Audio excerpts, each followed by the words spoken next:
In the center of Oklahoma City stood the Alfred P. Murrah Federal Building, a 9-story concrete structure completed in 1977. It faced 5th Street, bordered by other offices, parking lots, and low commercial buildings typical of a Midwestern downtown. The design was functional. Reinforced concrete columns carried the weight of each floor. Glass windows lined the facade. Inside, fluorescent lights hummed above corridors and office partitions. Federal agencies worked there. The Social Security Administration occupied space inside. So did the Secret Service, the Bureau of Alcohol, Tobacco and Firearms, and other departments. On the second floor, a daycare center served the children of employees and nearby residents. Each weekday, people entered through the main doors shortly before 9 in the morning. They carried briefcases and coffee cups. Elevators rose and fell in steady rhythm. The building did not stand apart from the city. It was integrated into routine. Traffic moved through the surrounding streets. Delivery trucks stopped at curbs. In April, the air in Oklahoma City was mild. Spring storms sometimes crossed the plains, but that Wednesday morning was clear. There was no visible sign that the structure would soon become one of the most studied disaster sites in modern American history. April 19, 1995, began as an ordinary weekday. Commuters entered downtown Oklahoma City shortly before 9 o'clock. Office lights were already on inside the Alfred P. Murrah Federal Building. Employees logged into terminals, sorted mail, and prepared for scheduled appointments. Parents walked children to the America's Kids Daycare Center on the second floor before continuing to their offices. Across the street and along adjacent blocks, the city moved at its usual pace. Cars paused at traffic lights. Construction crews worked at nearby sites. The sky was clear, and visibility was unobstructed. There was no active weather advisory. Nothing in the environment suggested immediate danger. At 9:02 a.m., a rented Ryder truck parked along the north side of the building detonated. The explosion was caused by a large improvised explosive device later determined to be composed primarily of ammonium nitrate and fuel oil. The blast sheared off much of the building's north facade. Entire columns were destroyed. Floors collapsed downward in a progressive failure. The force was immediate and structural. Concrete fragmented. Windows shattered across several city blocks. A crater formed in the street. Inside the building, sections of multiple floors fell into one another. Some areas remained partially intact, others were reduced to layered debris. The attack was later attributed to Timothy McVeigh, who acted with assistance from Terry Nichols. The bombing resulted in the deaths of 168 people, including 19 children, and injured hundreds more. It remains one of the deadliest acts of domestic terrorism in United States history.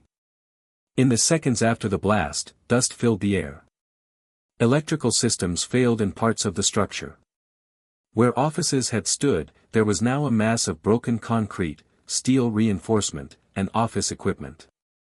Within that debris, survivors and victims lay in silence, separated from the surface by layers of collapse.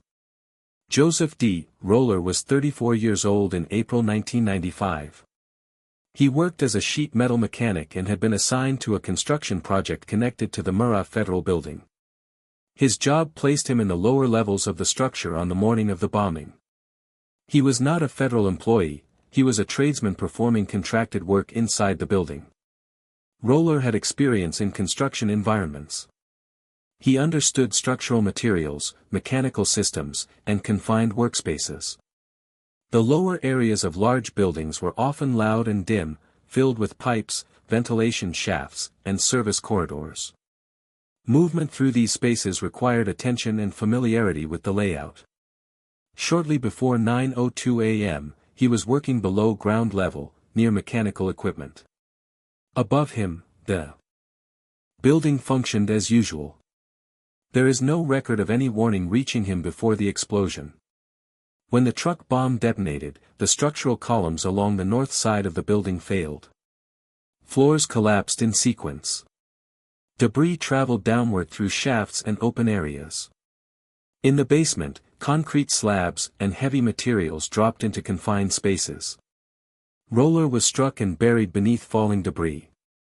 Reports later indicated that he became trapped approximately 33 feet below the surface, pinned under concrete and structural remnants. The collapse created a cavity around him, but movement was limited. He was separated from daylight and from any immediate line of escape. Rescue operations began almost immediately at street level. Firefighters, police officers, and volunteers converged on the site. They worked from the top down, removing debris carefully to avoid triggering further collapse. Deep within the wreckage, Roller remained alive, though seriously injured, in an environment without light and with limited air circulation. At 9:02 a.m., the detonation lasted only a moment, but its structural effects continued for seconds afterward. The north face of the Alfred P. Murrah Federal Building collapsed inward. Load-bearing columns on the lower floors were destroyed, removing critical support. Upper floors descended in a chain reaction, striking those beneath them. In the basement and sub-basement areas, the impact was abrupt. Concrete slabs fell in large sections. Steel reinforcement bent under compression. Mechanical equipment shifted from its mounts. Dust and powdered cement filled enclosed spaces almost instantly. Joseph Roller was caught in that downward movement. Debris struck him and forced him against the floor. Additional material fell across his lower body. The cavity that remained around him was irregular and narrow. It was not a designed void but a space created by the unpredictable arrangement of collapsed structure. Above ground, the street had been transformed. The blast wave shattered windows in surrounding buildings. Smoke and particulate matter obscured the facade. Emergency calls were placed within seconds. Police and fire units arrived to find a partially missing building, with exposed interiors and unstable edges. Inside the rubble, Roller could not see the extent of the destruction. He was beneath layers of concrete and office floors. The air carried dust. Sound was muffled by depth and material. The transition from routine work to entrapment had occurred without warning. In the minutes after the collapse, the environment around Joseph Roller settled into stillness. Dust drifted downward through the narrow void where he lay. Small fragments continued to fall intermittently, but the primary movement had stopped. He was pinned beneath heavy debris, with limited ability to shift his position. Reports later indicated that his pelvis and lower body were trapped under concrete. The space around him was confined. It was not entirely sealed, but it was enclosed by broken slabs and structural fragments. Light did not reach him. Air circulated slowly through gaps in the rubble. Breathing was possible, though the atmosphere was thick with dust. Roller remained conscious. He assessed his condition as best he could. He could feel pain in his lower body and understood that significant weight rested across him. In construction work, awareness of materials and load is practical knowledge. He knew that uncontrolled movement could dislodge debris and cause further collapse. Rescue efforts above ground intensified throughout the morning. Firefighters and emergency personnel began what would later be described as one of the most complex urban search and rescue operations in American history. Crews worked with hand tools, listening devices, and search dogs. Heavy equipment was used cautiously, then withdrawn when instability was detected. The risk of secondary collapse was constant. From his position below, Roller could not see the progress overhead. He could only interpret faint vibrations and distant sounds. At intervals, he called out, attempting to signal that he was alive. Sound does not travel easily through dense concrete and steel. It was uncertain how much of his voice reached the surface. Time moved without clear markers. There was no visible clock, no natural light. The only indicators were changes in sound, machinery starting, then stopping, the shifting of debris, occasional voices faintly audible through layers of structure. Rescuers eventually detected signs of life beneath a particularly dense section of rubble. The location was deep within what had once been the building's lower levels. Reaching that area required careful removal of large concrete sections. Each piece had to be stabilized before it could be lifted. Roller remained in place as the hours passed. He could not free himself. Survival depended on the stability of the void around him and the speed with which rescuers could reach his position without causing further collapse. The structure that had once provided shelter now formed the boundaries of his confinement. By late morning, the site of the Murrah Federal Building had become a coordinated disaster zone. Local firefighters were joined by regional rescue teams. Medical personnel established triage areas nearby. Structural engineers began advising on stability. The scale of collapse required deliberate pacing. Rescuers identified void spaces where survivors might be located. They crawled into narrow openings, sometimes lying flat to pass beneath unstable slabs. Communication was maintained through hand signals and brief radio transmissions. Heavy equipment operators stood by but were often paused to prevent vibration from shifting debris. At some point during the search, responders detected signs that someone was alive deep within the rubble. Accounts later described faint sounds coming from below. Determining the exact position required patience. The estimated depth was significant, more than 30 feet beneath the original ground level. To reach Joseph Roller, crews removed debris piece by piece. Large concrete sections were supported with cribbing to prevent sudden movement. Steel reinforcement bars had to be cut carefully. Each action carried risk. A sudden shift could have crushed the confined void where Roller lay. The work extended into the afternoon. Heat and fatigue affected those on the surface. Dust masks and protective equipment were necessary but limited visibility and movement. Silence was sometimes requested at the site so rescuers could listen for sound below.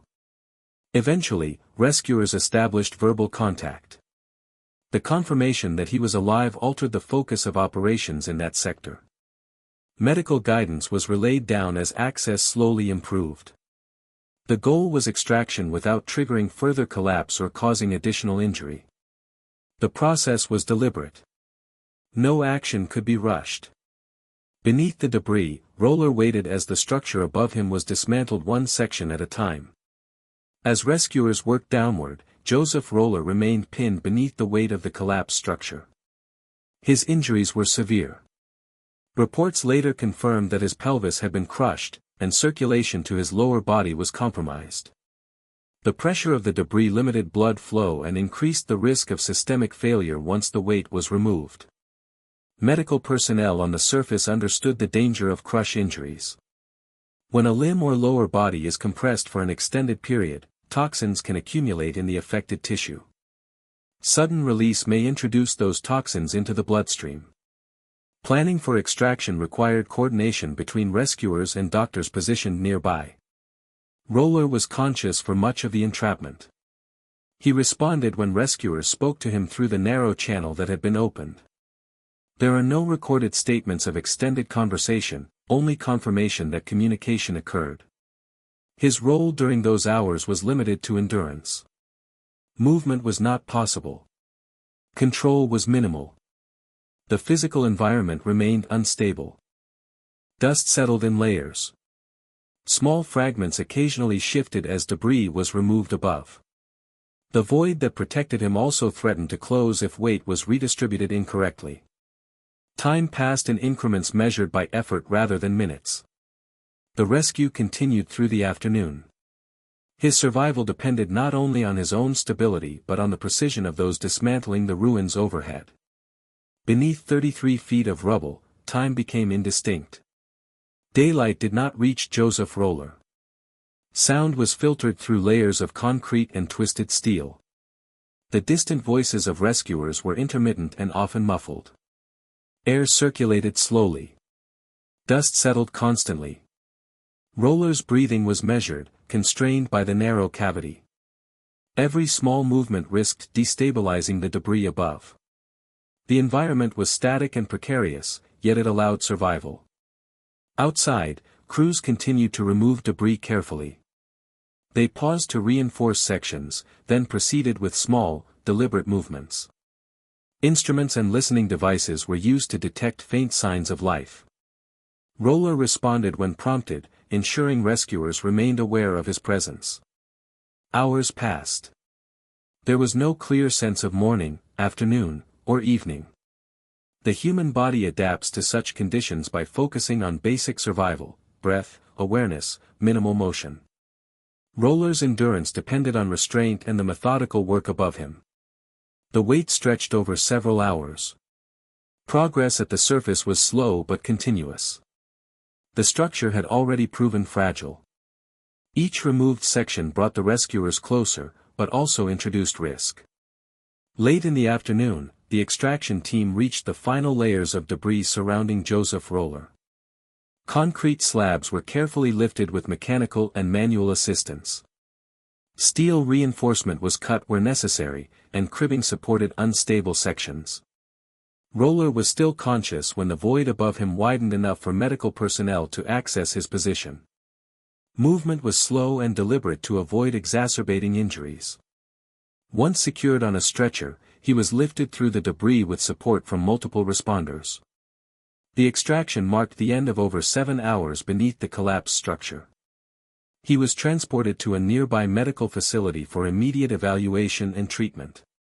Emergency teams continued their work on the broader site, attending to others trapped or injured, and ensuring the remaining structure was stabilized. The process was factual, measured, and careful, reflecting both the dangers of the collapse and the precision of the rescue. In the days following the bombing, Joseph Roller received treatment for his injuries, including surgery to address crush-related trauma. His recovery was slow, measured in weeks and months, guided by medical professionals experienced in trauma and orthopedic care. The Alfred P. Murrah Federal Building site remained under investigation and cleanup. Forensic teams documented structural failures, and emergency responders analyzed procedures to improve future urban search and rescue operations. Roller's survival contributed to understanding how voids within collapsed structures can protect individuals, even in severe incidents. The broader community also processed the event. Memorials were established, and safety protocols for federal buildings were reassessed. Roller's experience was one of many, yet it illustrated the intersection of structural vulnerability, human endurance, and the careful work of rescue teams. In quiet terms, the story remained a testament to survival under extreme circumstances, without embellishment, leaving a record of endurance, patience, and meticulous response.